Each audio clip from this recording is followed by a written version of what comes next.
that, ladies and gentlemen.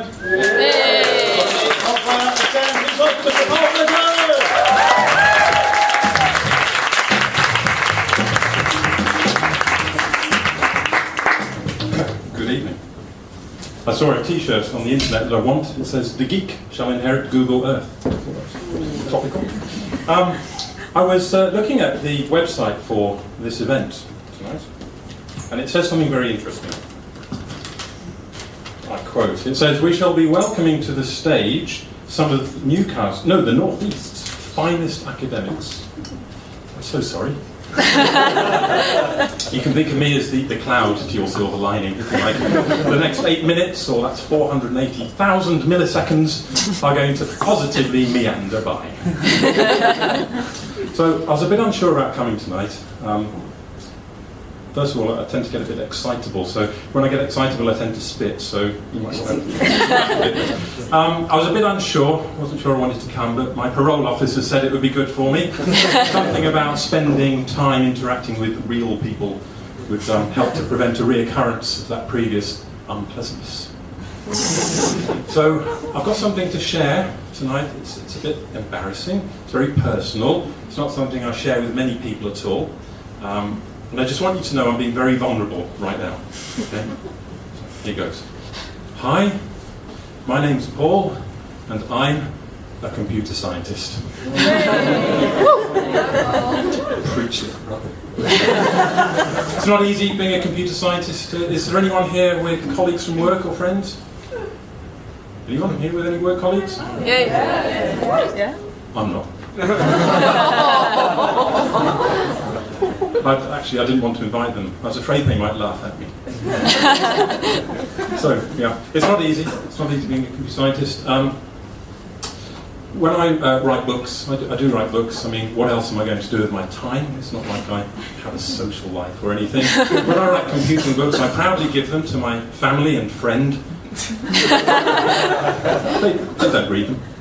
My friend Jeff, his job is way higher up on the food chain of cool and socially acceptable professions. He's an estate agent. My friend Jeff, even he just used my book to prop up a wobbly side table. Yeah. Computer science fact for you. Oh, I should tell you, the book's doing quite well actually. Sales are positively stratospheric. It's reached, at this point, literally into the dozens. And I'm working on a Kindle edition now so that a whole new and much larger audience can ignore it too. Watch out for that. Yeah, so it's not easy being a computer scientist. Even other computer scientists say what I do sounds dull.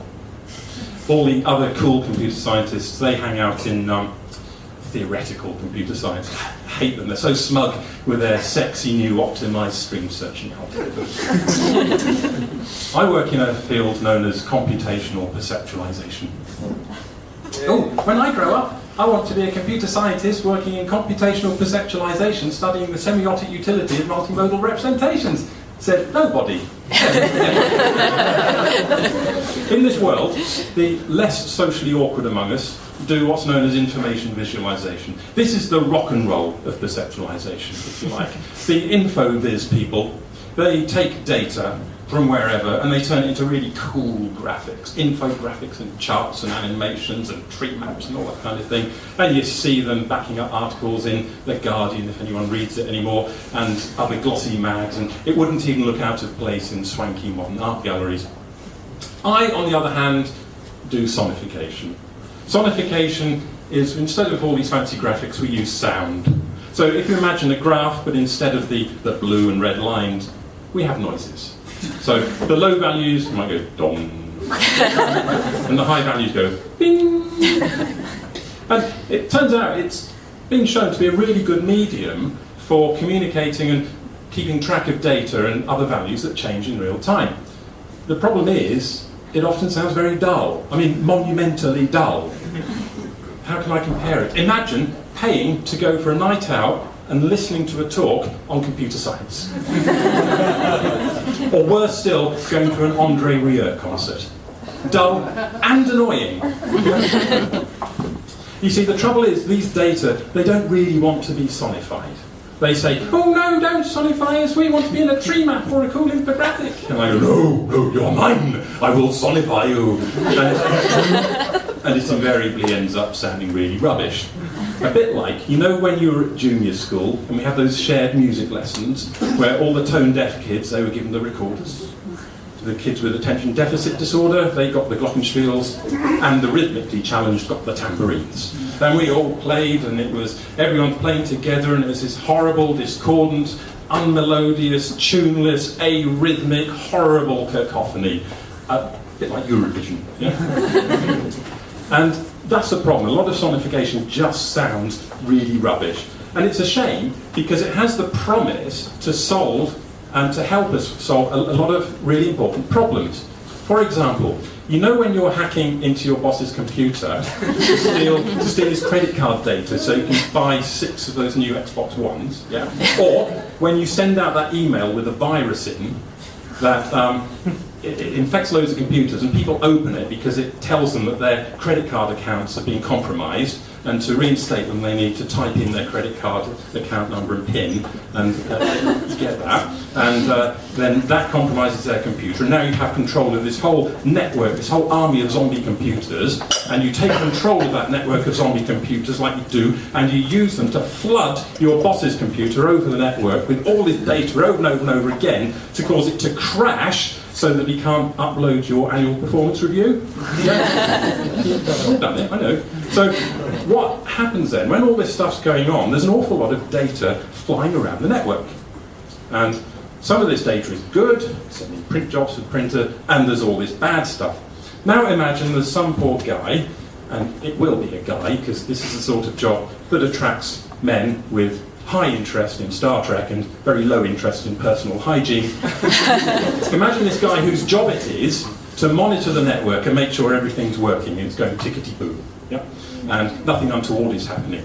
Now, if all he had was visualizations, so he would have to spend the whole day staring at a screen, watching to see when something bad happened on the network. And that, of course, would stop him from doing other important sort of system maintenance tasks, like updating fake inner relationship status messages on Facebook, or phoning his credit card company to find out why someone's bought 4 Xboxes on his account.